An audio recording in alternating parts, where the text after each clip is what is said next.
2. Pero before we forget, syempre MPL Philippines Season 7 is presented by Smart, our official tournament telco partner. That is a mouthful, ladies and gentlemen. Free to game create with Smart Free Games for all. Ang daming R. Ang daming R, ladies and gentlemen. Oh my goodness. You know what, Butters, hindi tayo maubusan ng R dahil work versus aura to. So good luck sa'yo. Good luck. We will be heading into the draft of game number 2. Interesting question, kaya ba ng Aura PH na pigilan itong bagong style? Or actually, hindi naman bagong style, pero isa sa mga new styles na makita natin mula sa Work Auster Force.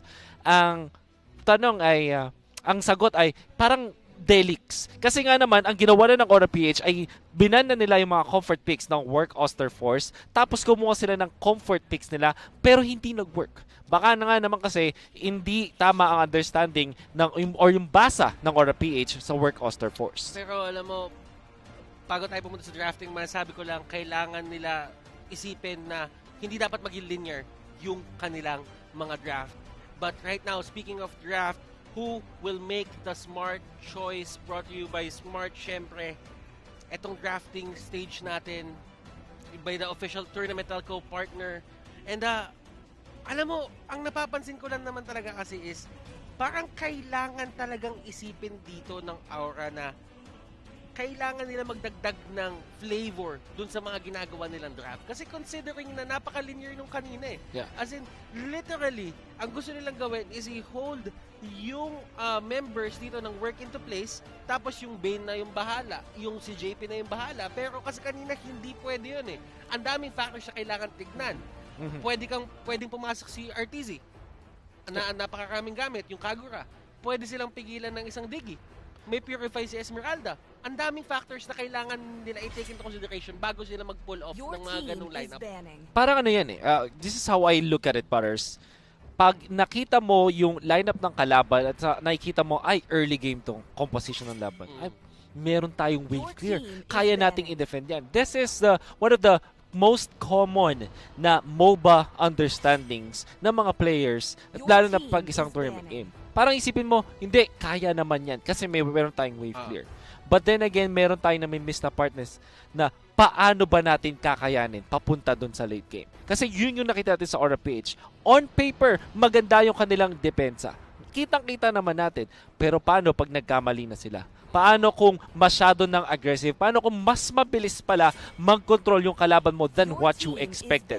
Which is exactly what happened in that game. Aura PH promising yung kanilang wave clear, promising yung kanilang defense against the tempo control of Work Auster Force. Pero hindi nila tinake into consideration what if yun na nga pinalabas sila dun sa base nila, like what happened in the last clash. Or paano kung si Kose, for example, ay tumatalo na ng gano'n, ng confident dahil sobrang yaman na nga niya. Or si Trimartizi biglang yung tawag nila yata dun, yung TikTok play eh. Or isa pa yata yun eh. Yung pag jet kondo mo, bago pa bumabag sa lupa, nag-flicker ka na para instant stun. Alam mo, kulang na lang doon. TP tsaka sticker. Yun na nga. yun na yung kulang doon. And as you can see on your screens right now, this is the bootcamp of Aura PH. Nakita din natin yung bootcamp kanina dyan ng Work Auster Force. And if you want to know more about these bootcamps, nilibot namin ni Wolfman Jean and Rob Blue na kasama din ako. And you wanna watch that, yung videos namin din, which is called Bootcamp Raid. Nandiyan yan sa MPL Philippines page. So make sure you watch those content kasi ang daming nilineup ng MPL Philippines sa content para sa inyo, para ma-enjoy nyo. Okay, going back to the draft, Butters, I think sobrang importante pa rin para sa akin na ang Aura PH ay wag nilang ibigay yung Alice at yung Pakito. Although, baka mas mag-emphasize ngayon ang Aura PH doon sa Esmeralda because it kind of feels like yung side ng Work Auster Force ay sobrang komportable dito. At yung Cho din ay kailangan na rin solusyonan itong Aura PH. Hindi lang dahil doon sa performance ni Trimartizi kanina, but also because it's a flex pick. Parang ano siya, isang hero na kahit saan halos ay pwede mong gamitin. Kahit anong draft. Cho, na sobrang kompleto niya bilang isang hero. Kasi bukod sa kaya niya mag-tank, pwede rin siya mag-side lanes. Yes, that is true. And as you can see right now on your screens, that is Work Auster Force. And nag-iisip sila dito talaga na mabuti sa kanilang ginagawang drafting. But you know what? Game number 1, kailangan mo talagang pansinin yung mechanical skill dito na pinakita ng Work Oster Force. Kung paano nila ginamit to the maximum potential yung kanilang mga heroes, Wolf. Yep. Like yung Kagura, yun, nakakagulat si RTZ pumapasok sa tatlo. He knows na may backup kasi sa kanya no matter what. Meron kang sarili mong way para tanggalin yung crowd control. Tapos meron ka pang additional na times journey. Kaya naman din siguro sobrang confident niya. Ganda rin ng vision na napoprovide kasi nung bombs nung Digi. Kaya naman din matapang talaga itong paglalaro ni RTZ on the Kagura. Not only that, meron pang additional na tatalon for them.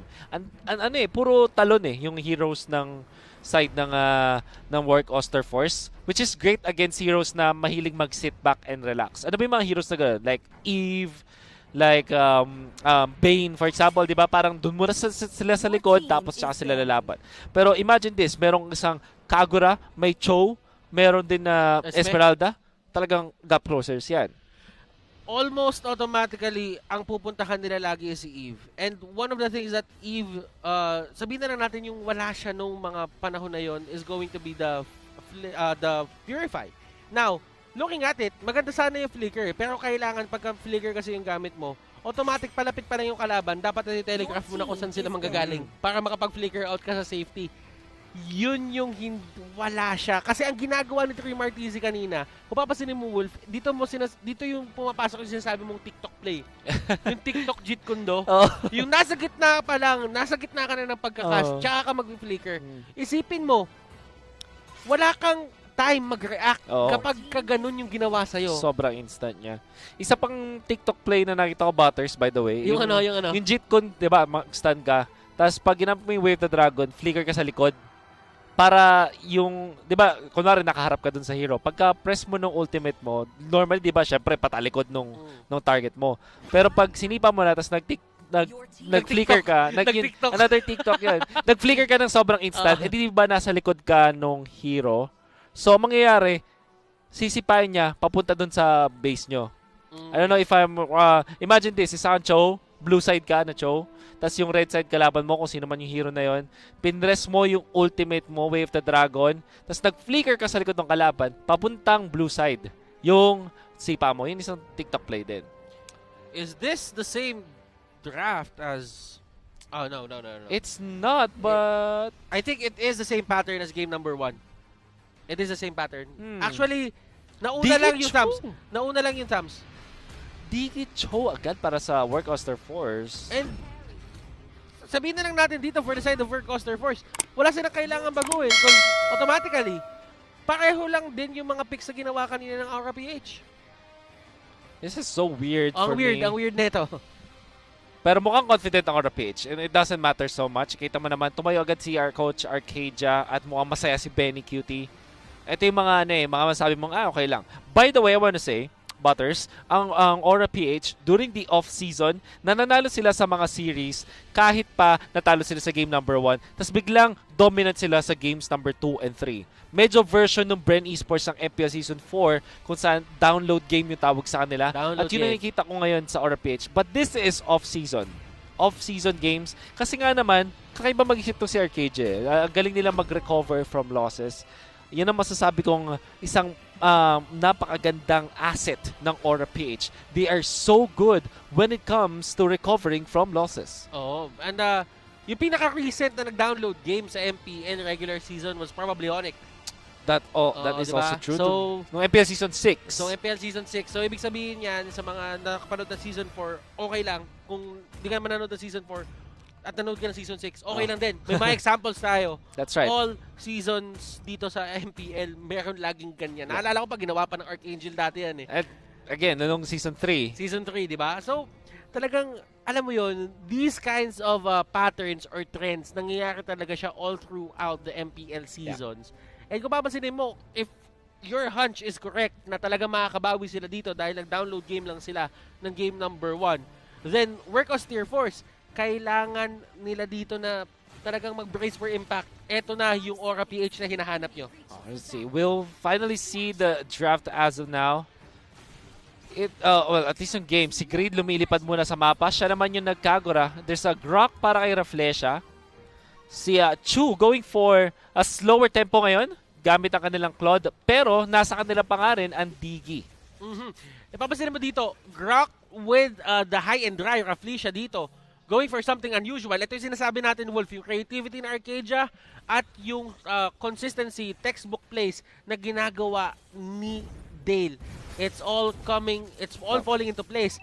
And nakikita mo naman kung gaano ka-aggressive dito yung aura. You can see na ang ginawa doon ni Rafflesia is sinreten niya yung Claude. Alam natin na compared to the Bruno, yung Claude mas mabagal mag-take yan ng buffs. Kaya siguro nag-high and dry ito si Rafflesia kasi gusto niyang pigilan yung pagja-jungle ng Work Oster Force. And look at this, JP carry ang gamit niya bilang jungling hero.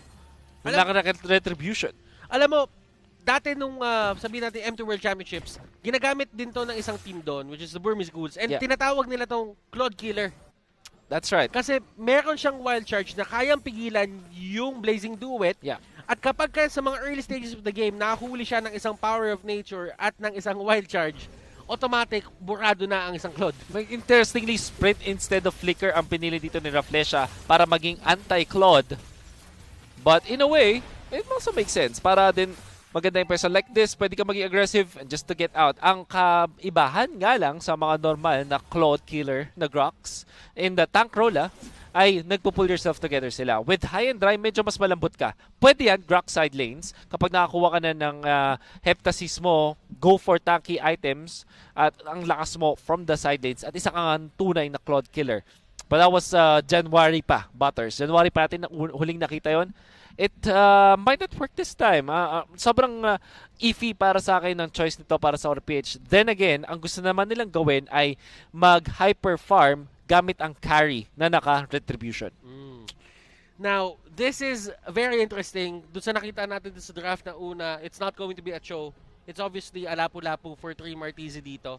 And dito natin kilala yung Work Oster Force na pumipili sila ng mga stable side lane heroes na kayang suportahan yung sa kanilang lane and they win from that. Ganito yung Claude formula na ginagawa nila. Yeah, and that is their way para umabot naman sa late game. Ito yung talagang masasabi kong strategy ng Work Oster Force. Medyo late game centric kasi sila eh. Kaya nga din nagulat ako nung game number 1 against the Aura PH, just the previous one, wherein sila naman yung tempo controllers. Oo, and JP right now, kinuhuli si 3 Martizi dito. And look at the damage output, na-stun siya dito. Pero Kilowash, nasa vicinity, and that's going to be the turtle na talagang ipipilit dito ng side ng Work. Kosei, RTZ, nag-rotate na sila dito. Ang kulang na lang si Chu, 5 na yung tao galing sa Work dito. Guardian's Barrier, tinapon, pero yung turtle dito hindi makabalik. Ay naku, nag-U-turn. Oy, pero nakahuli na dito, ladies and gentlemen. JP dito, gets called out. The Falling Star Moon is there. RTZ using the Cyclone. Ay, makakatakas ba siya dito? Benny Cutie. Oh my goodness, makakaalis ba siya? And kamuntikan ng makatakas. Pero si Benny Cutie, meron pa rin siyang skill. Meron pa rin siyang physical attack. And that's going to take RTZ down. And sa dami-dami na nangyari yun, Wolf, makukuha pa rin ata dito ng Work na hindi kinokontest ng Aura yung turtle. Ginamit ng Guardian's Barrier this time. Oh! What? Okay. Kakasabi ko lang na hindi mako-contest pero Wolf, mali pala yung sinabi ko. Inagaw pa nila. Okay. He's known as insection ba? Tawag kay Si intersection. Intersection. Rafflesia, high and dry for maximum damage. Wala siyang kahit anong sanang way instead of the wild charge. Aside from the wild charge para manakaw yung turtle na yon. Pero may retribution kasi si Chu. So, this is weird. Kaya naman nakuha nga naman ni Rafflesia kasi maganda yung kanyang timing. He knows na hindi ganun ka-perfect yung retribution dito ni Chu. Kaya naman nanakaw niya. So, yun ang super duper worth. Sobrang win-win yon para sa Aura dahil wala silang sinayang. Tank ni Rafflesia, expendable ang wild charge. Hindi kinailangan ng oras ni Benny Cutie at ni Kilowash. Nakakuha sila ng free turtle. Alam mo kung naalala ko dito? Yung season 1, yung laging Grok yung kumukuha ng si turtle. Lusty. Oh, yung Grok na kahit sinong Grok, sila yung humahawak ng turtle para extra protection para sa kanya. Yun yung naaalala ko. Si Unravel dito, kamunti ka na mahuli. Pero one more physical attack coming up from the Kagura. Tutumba siya dito. And kung titignan mo yung mapa, ng work dito. Talagang pinapalit ng aura. Tignan mo kung gaano sila ka-aggressive. Nag-work bigla itong Grok na ginamit ng Aura Page dahil pwede sila maging aggressive. Ito yung kinulang sila kanina. Wala silang hero na talagang nagfe-face check ng mga bush. For example, si Sylvana, hindi ka naman din talaga dadaan dun sa mga bush para gamitin yung sarili mo dahil ang dali mong i-burst down, lalong-lalo na may Kagura tas meron pang Digi with the bombs. This time, it's Grok na pag dumikit sa mga walls, ang taas agad ng regen, nakakagiging aggressive siya this time. Nagkakaroon ng extra vision yung Aura PH in this game compared to previous game na wala silang ganong klaseng hero. Kung napapansin nyo dito, napipilitan kasi si Chu lagi na gamitin yung retribution niya. So ano ibig sabihin nun kapag nagamit niya yung retribution niya? May mga times na sa objectives dito sa may mapa, yung turtle up na, pag wala siya dito retribution, automatically, napipilitan silang i-give up yun. Katulad netong turtle na to, and that's going to be a great pick-off para sa work. And look at that flame shot. Sa pool na sa pool! Galing kay Kuya Greed. Beautiful play. Greed, isa sa mga favorite heroes niya. Even in MPL Season 6, Kagura, taking advantage of the burst, pati nga naman yung idea na malambot yung mga heroes ng work Auster Force. Ang ginawa ng Aura PH na move, let's call it a diversion tactic, gumawa ng play, ito si Kiluwash, it looks really mindless, Butters, na lumaban ka, nakipag 1v1 ka sa apat, or at least 1v4. Pero, ang talagang gusto nilang gawin ay kumuha ng sarili nilang turtle. 1v1 sa 5, 1v1 sa 4. Nauso na talaga sa atin yan. Pero Di na mawawala sa atin yan. Di na mawawala sa atin yan. 3 Martisi dito, inipit ng mga pating. Pating, pating, pating. And that is going to be another pick-off. Ba't ka umiiling? Wala. Ba't ka umiiling? Walang ilingan. Pating ang ginamit ng Aura PH para mas-slow down doon si 3 Martisi. Alam kasi nila yung weakness ng isang Lapu-Lapu. Kapag nabato mo na yung ultimate mo, hindi ka na makakapaglakad-lakad dyan. It's not like Pakito na makakatakas sa ganung mga moments. Dahil may slow din naman si JP na kapatay nila. And tignan mo naman, the Claude Killer is online. The Claude Killer. Ay napapansin mo din si Raflesia, talagang pinapakita nila na kaya din nila manduhan yung mapa. Binibigay nila yung ginawa, binabalik nila yung ginawa ng work sa kanila nung game number 1. Eh kung babasin mo dito, lumiliit yung mapa ng work. Ibig sabihin, umuonte yung resources na makukuha ni Chu. Yeah. Unlike the previous game, Work Auster Force, wala naman silang hard initiator. Hindi katulad ng mga members sa RPG kung saan yung Grok pwedeng mauna sa laban. Or in the previous game wherein may Cho, meron kayong mixture ng Cho, Kagura, as well as the Esmeralda. This time, meron lang silang Lapu and Esmeralda. Admittedly, maganda yung Lapu-Lapu before the nerfs. Napakalakas niyang pumronta talaga at magsimula ng laban. But this time, during the recent patches, hindi na ganun ka-effective ang isang Lapu-Lapu. In fact, makikita natin na nasa-shred ang Lapu-Lapu this time. Dahil nga naman meron na tayong carry. Walang makakapronta kasi nga naman sa carry, lalong-lalo na pag maganda ang simula. Kiluwash dito trying to defend this pero nawala ang mga minions and Chu hindi aabot ang kanyang damage. RTZ dito hinahabol yung Raflesia, mapipilitan siya gumamit ng flicker and that's going to be Guardian's Barrier. Hindi tatama yung wild charge pero doon sa may likod, very cute dito, pinapakita niya na yung potensyal ng isang Bane. Pero Greed, sabi niya dito, kala nyo kayo lang yung marunong mang-burst. Ako din. And I think nakikita natin ngayon para sa side ng Work Auster Force, nagkakaroon na sila ng range problems. Ano ba ibig sabihin niyan? Ito yung problema nila kasi kailangan nilang medyo mag-dive. If you're looking at their heroes, Lunox and Claude, hindi talaga sila yung pinakamalalayo ang range. In fact, kailangan lumapit ang Claude as well as the Lunox to deal the damage. Hindi yung titingnan natin, Esmeralda as well as the Lapu, kailangan din pumasok yan. Which means na sobrang effective ngayon ng Bane pati na rin ng carry. Even the Grok, pag lumapit ang Work Auster Force, without their time's journey, talaga makotro sila. Look at that! Burst coming out from the Bane. Ang lakas talaga ng zoning potential ng isang Bane. Nakita mo, lumabas yung mga pating. Pero napilitan umalis ng kabilang mapa, kabilang side dito, yung mga members ng Work. And right now, papansinin mo talagang nagpo-push na lang sila. Look at the damage coming out from Greed. Isang payong lang. One-fourth ng buhay ni RTZ yung nawala.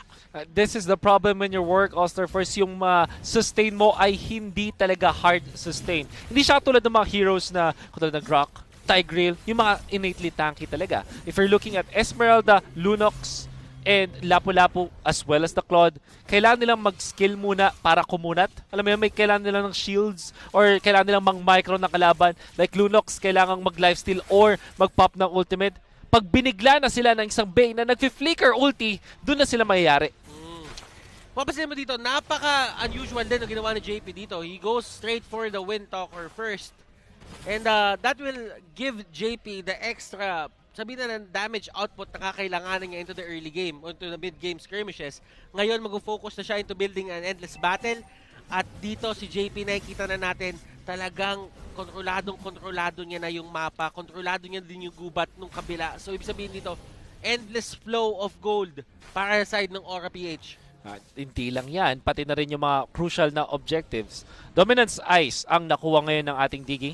So, very crucial item. Much needed. But it might not be enough. Baka kailangan pa rin sila ng pagiging makunat laban sa Aura PH. Lalong-lalo na sobrang yaman na ngayon ni JP. Kahit si Benny Cutie ay ang taas na rin ng kanyang damage output dahil, mind you, naka-sulit card to. Naka-mystery shop. Which means na mabilis lang siya makakuha ng items at nakakapag-free farm pa siya ngayon. Manggugulat na naman to, Butters. Gonna have to take note for work, Auster Force. Mahirap magdepensa on their side dahil pwede silang i-flicker deadly catch ng ating Bane. Sabihin na lang natin dito na for work din, hindi din ganon kaganda yung range capabilities nila dito. Katulad nga sinabi mo kanina, ngayon magpupush sila. Sino mga kailangan nila kalabanin? Si Carry, si Tams, si Bane. Kung papansinin mo, si RTZ din dito, kahit sabihin mong yes, may way siya para mag-clear ng waves, nag-i-involve din yun na talagang lumapit siya ng onte eh. Yeah. So ibig sabihin dito, si Diggy talaga yung magiging susi nila sa pag-wave clear lang dito. Kita naman natin. Hirap na hirap ang work Auster Force na magdepensa. And even that burst. Oh my goodness, pero Chu dito lumalaban siya and Greed will go down. Affliction dito is the next target. Si Chu dito nakaka-free hit. Hindi nila kakayanin. Pero Claude pops off, ladies and gentlemen. Look at that. The full capability, the full potential of Bane. Pinakita sa atin dito ng Aura. And yun, yung magic damage. And tignan mo, yung mga TP na lumalabas dito, nagtitipihan na sila. Unravel dito, gusto pa i-take down ni JP. Pero JP goes down in the process. And game number 2, babawiin ng Aura. And we will go to a game number 3. That was fast. Sobrang bilis. In a snap, nakatunaw agad. Bane. Ito yung hinahype. Si Rob Luna na nanonood ngayon, sinipe niya to na pag hindi daw nakita yung Bane sa ban or sa picks, may dinaya daw. At hinahype niya sa atin sa mga kasus gano'ng kataas ang damage output na to. And now, see it so you can believe it. The burst from the Bane is just way too much. And that winning moment, ladies and gentlemen, is brought to you by Head and Shoulders. Put your game face on and finally say goodbye to those awkward itcha GG moments. Thanks to Head and Shoulders, 100% dandruff-free and itch-free. Now, mas mabango pa. I can't believe it. You know what? Sinabi natin na ang Aura PH ay magaling mag-recover from the losses. At sobrang lupit pa no kanilang recovery ngayon game number 2. Kasi technically, ginamit nila yung halos pares na draft. Well, just the Bane in a way. But this time, ginawa nila, kumuha sila ng heroes na kinulang sila in the previous game. Which is face check heroes like the Grok, for example. Pati na rin yung sobrang slow nila na tempo kanina ay binilisan nila ngayon compared to the previous game. And with that being said, ladies and gentlemen, parehong-pareho lang tayo ng sentiments about that game. We will throw it over to our analyst Midnight. Baka may iba pa siyang masabi dito sa game na to.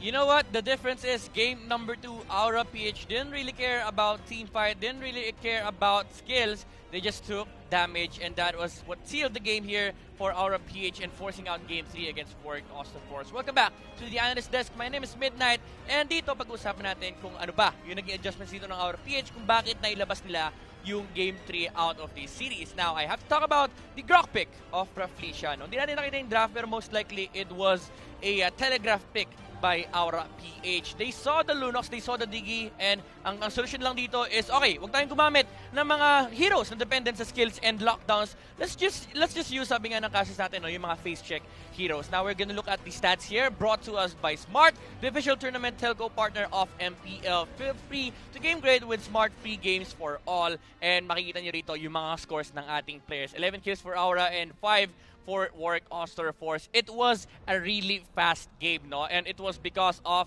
the presence of the Grok on the early game. Pag tinignan nyo yung lineup ng Aura PH, no? Actually, there's no real, there's no real condition for these guys. Hindi sila naghihintay ng ultimate, hindi sila naghihintay ng exact timing for these spells. They don't even need to catch people off guard on the side of teamwork. They just output damage. Yun lang yung ginagawa ng lineup to. And you saw that with Benny Cutie even chasing Arteezy in the middle lane earlier and just using the flicker into deadly catch combination to take out the Claude. And that was, the overall look of the game. And once again, guys, these stats are brought to us by Smart, the official tournament telco partner of MPL. Free to game great with Smart free games for all.